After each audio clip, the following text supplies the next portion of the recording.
এসব বউরা চুলের মুঠি ধরে মারতে হয়। কি ভুল কাম করছি বিয়ে করিয়া? এমন তো আগে বিয়ে করতাম না। চাচা সাধারণ কি চাচা কি সকালবেলা এত চিল্লাচিল্লি করেন কি লিগা? আর চাচিরে কি মারধর করছেন নি? আরে বাতিজা, তুমি তো জানো এই এলাকাতে সবচেয়ে বয়স বেশি করে বিয়ে করছি আমি, কারণ আমি সংসারে খুব ভালোবাসি। বাসায় মা বাবা আছে, খেলবো টেলবো করবো। যাক দেখে শুনে বাবা বিয়েটা করছি। বিয়ের 3 মিনিট যাইতে নাইতে খালি কয় ভিন্ন ভিন্ন ভিন্ন। ওইটা আর কি, যাক স্যার কথা মতো আমি ভিন্ন হয়েছি। ভিন্ন হওয়ার পর কি করছে জানো? কাম ঘরের তো কাজ কাম আছে, দায়িত্ব সব আমার বড় দিছে। তা আমার বউরে সব ভালোবাসে। আমার বউ কি করছে জানাস নি?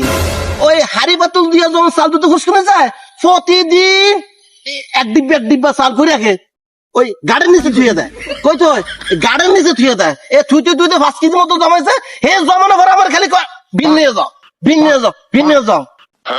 যা খের কথা মতো আমি কি করলাম, ভিন্ন হলাম। ভিন্ন হওয়ার পর যখন আমরা একসাথে গেছি, ওই হ্যাঁ আমার চালের নিচে ভিজিয়া ফুটতো একটা চাল একটা বালিশের মতো জমা হয়েছে। এই চাল আমার দিচ্ছে ভিন্ন হলে রেম খামু। তখন কেমন লাগে মেজাজটা ঠিক থাকেনি। এই কথারে কয় যদি জানতাম তাহলে আমি বিয়ে করতাম না। সেই লিগে মনে কয় বউরে চুলের ঘুরে ধরে মারতাম শালার বউরে।